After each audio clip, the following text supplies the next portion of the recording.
Welcome back, everyone. Ready for another deep dive? Always. Today, we're tackling something I think we all struggle with. Um, at least I know I do. Let me guess. Procrastination. It's every day. But no, today's all about how to get the most out of everything you read. I mean, wouldn't it be amazing to just download information straight to your brain? I think about that all the time, especially when I'm staring at a stack of research papers. Right. But what if, and this is where things get interesting, what if remembering everything wasn't actually the best approach? Okay, now I'm really intrigued. That's not usually how we think about learning, is it? Nope. And the source material we're diving into today, excerpts from How to Remember Everything, they use a pretty fascinating story to get this point across. All right, I'm all ears. Lay it on me. So it starts with this guy, David Smith, Uh, and this guy's memory. Out of this world. Like, seriously superhuman. like, could win every trivia night ever. Way beyond that. So he had this rare medical condition, and it basically gave him a photographic memory. He could read an entire book and remember it word for word. Seriously. Anything. Anything. Novels, textbooks, you name it. Wow, I can barely remember my grocery list. But, okay, there's got to be a downside to that, right? I mean, it can't be all sunshine and roses with a memory like But that. you are so right. So, yeah, he could remember everything, but here's the catch. He actually struggled with, higher level thinking. You know, things like problem solving, critical analysis, stuff we use every day. So it's not just about remembering a bunch of facts, it's about knowing what to do with them, huh? Exactly. The book uses his story to basically say, hey, remembering and understanding, those aren't the same thing. Okay, that makes a lot of sense. I mean, we've all crammed for tests and then forgotten everything the next day. Ugh, tell me about it. And it's like, what's the point of all that memorizing if you can't actually apply the knowledge? Right. So is this book proposing a different way of thinking about learning? Absolutely. They actually have this whole system they call PACER, and it's basically designed to help you categorize information in a way that makes it, well, stick. PACER. I like it. It's catchy. Sounds like a superhero for your brain. I know, right? So each letter in PACER stands for a different type of information. P is for procedural, A is for analogous, C is for conceptual, E is for evidence, and then R is for reference. Okay, that's a lot to unpack. But I'm starting to see how this could be helpful, especially if you're dealing with a lot of information like in research or studying for exams. Exactly. By recognizing which category the information falls into, you can then apply the most effective learning strategies for that specific type. So it's like becoming your own brain coach, I guess. I'm into it. Okay, so let's break down these categories, starting with P, procedural. Perfect. So procedural information is basically how-to knowledge, like the steps in a recipe or instructions for putting together furniture, anything that involves a process. Oh, so like if I'm learning a new programming language, that would be procedural information. Exactly. And the key here isn't just to memorize the steps, it's to actually do them. Practice makes perfect, as they say. Makes sense. You wouldn't try to learn to drive just by reading the manual, right? Right. You got to get behind the wheel and maybe hit a few cones along the way. But yeah, hands-on experience is key for procedural knowledge. What about when you can't practice right away, though? Like, I can't exactly code while I'm on the bus, can I? Hmm, good point. So what's the strategy then? Well, the book emphasizes this idea of balancing information consumption with digestion. Basically, if you can't practice immediately, it's best to either shift your focus to a different type of information or just wait until you can engage with it more actively. So it's like with food. You can't just stuff yourself without taking the time to digest. Information overload is real. Totally. All right, moving on to Analogous. This is all about making connections between new information and things you already know, like those aha moments where something suddenly clicks because you can relate it to something familiar. I love those moments, like a mental puzzle piece falling into place. Exactly. The book gives this great example. Imagine you're learning about, oh, I don't know, muscle contraction, how our muscles actually work to move our bodies.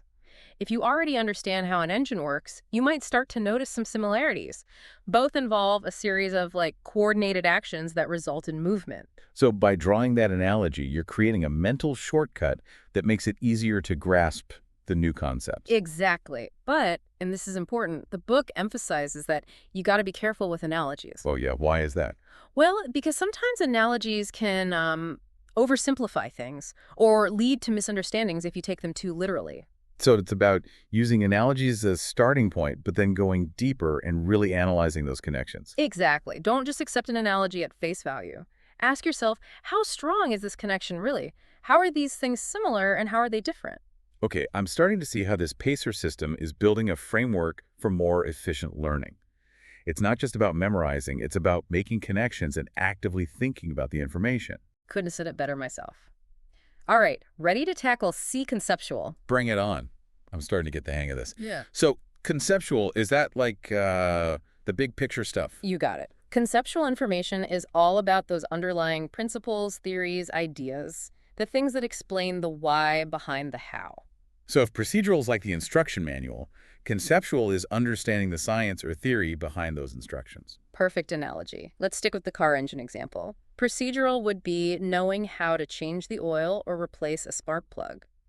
Conceptual, on the other hand, is understanding the physics and engineering principles that govern how the engine actually functions. Okay, I get it.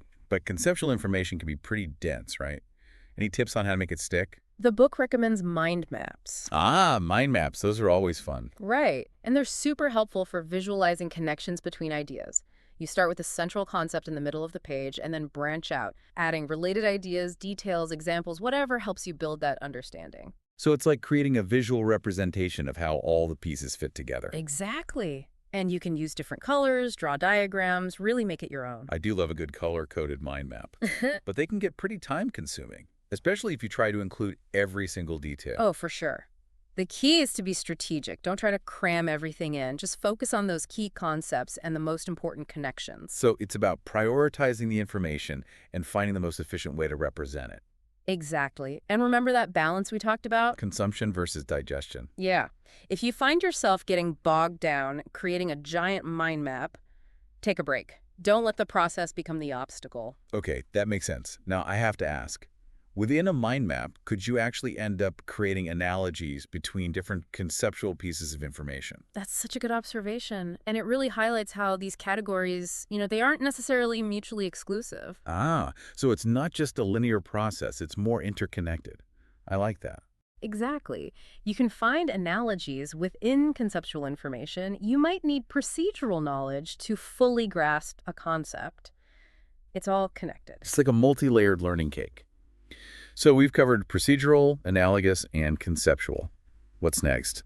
Evidence and reference. You got it. And those two actually have a lot in common, so we can kind of tackle them together. Oh, interesting. I'm curious to see how those fit into the bigger picture. So both evidence and reference, they're all about those specifics, like the Yeah. facts and figures and details that back up all those big concepts. Okay, I get it. They're like the building blocks, but what's the difference between them? They seem pretty similar. Well, think of it this way. Evidence, that's your proof. Like the hard data, the statistics, the examples that really back up a claim. It's what makes you say, oh, okay, now I see. So, like, if a concept is, say, the framework of a house, the evidence is like the foundation, solid, right? It's exactly. Let's take climate change as an example. The concept is that, human activity is messing with the Earth's temperature. Evidence for that would be things like rising sea levels, melting glaciers, all those data points about greenhouse gases. Ah, okay, now I'm seeing it. Those specifics make the concept way more real, right? But what about reference information? How's that different? Reference information is more like, those super specific details you might need later. It's not so much about the why behind something, but more about the what. Okay, so it's less about understanding the big picture and more about having those little details at your fingertips if you need them. Exactly. Like, think about the value of pi. 3.14159 and all those digits. You don't have to memorize every single one to understand what pi is or how it works, but you might need that specific string for a particular problem. That makes sense. It's like having a toolbox. You don't need every tool all the time, but you got to know where to find the right one when you need it. So how do we go about learning this stuff? It seems like it'd be easy to forget all those details. Yeah, well, the key is efficiency. The book recommends a two-step approach. Store and rehearse. First, you got to store that info somewhere you can easily find it. Jot it down, add it to your mind map, make a flashcard, whatever works. Oh, so it's about creating a system to make sure those details don't just slip away. But what about actually remembering them? That's where the rehearsing comes in, right? You got it. Rehearse evidence information by thinking about how you might use it. Imagine real-world scenarios, connect it back to the concept, make it work for you. So it's not just memorizing random facts. It's about integrating them into your understanding of the bigger picture, turning information into knowledge, basically. Right on.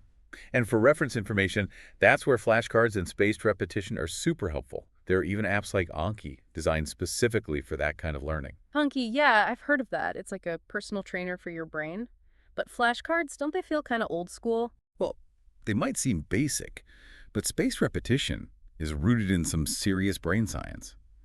Our brains naturally forget things over time, but revisiting info at those increasing intervals, it's like you're tricking your brain into remembering. It's hacking the system. I like it. Right. And Anki, those kinds of apps, they take the guesswork out. They schedule those reviews based on how well you're learning. No more cramming the night before a test.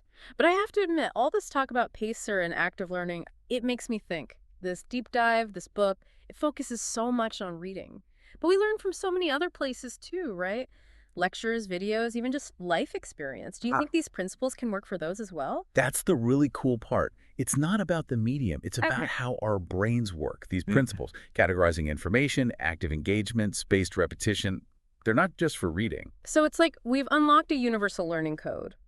But how would you actually apply, say, the PACER system in a different setting? Like, what if I'm in a lecture, I can't exactly pause the professor and start making a mind map? Well, you might not have time for a full-blown mind map, but you can still do that mental sorting. As you're listening, think, okay, is this a process they're describing? That's procedural. Are they laying out a theory, conceptual, giving evidence to support an argument? Evidence. It's like a mental PACER filter, way more engaging than just zoning out and hoping something sticks. But what about notes? Note-taking during a lecture can feel kind of frantic. It definitely can. The trick is to be selective. Instead of trying to write down every word, capture those key points, the connections that stand out, any questions that pop up. Yeah, I've been there, trying to transcribe everything and then missing the big picture. Think of your notes as a roadmap, not a perfect replica of the journey. Uh-huh. So it's about capturing the essence, those aha moments, not every little detail. Exactly. And don't underestimate the power of reviewing those notes later. Spaced repetition works for lectures too. Look over them that day, then a few days later, and you'll be amazed how much more you remember. It's like giving your brain a little workout. And it's making me realize that all this time, I've been thinking about learning the wrong way. Like it's all about memorizing, not about working with how my brain actually functions. And that's the key, right? We have this amazing capacity for learning, Yeah. but we don't always tap into it effectively. We've got to stop fighting our brains and start working with them. But before we wrap up, I want to circle back to something we talked about at the beginning. That story of David Smith, the man who could remember everything but struggled to make sense of it all. Right, right. What an interesting case study. It's a good reminder that just having information isn't enough. It's about understanding it, connecting it, making it meaningful. It's not about being a walking encyclopedia. It's about knowing what matters Yeah. and being able to use that knowledge. So we're not aiming to become robots. We're aiming to become, I don't know, skilled architects of our own understanding. I like that. Architects of understanding. That's And right. that means being intentional about what we choose to learn and how we go about learning it. It's about curating our own knowledge base, not just hoarding information.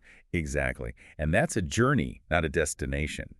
Our interests change, our goals evolve, our understanding grows.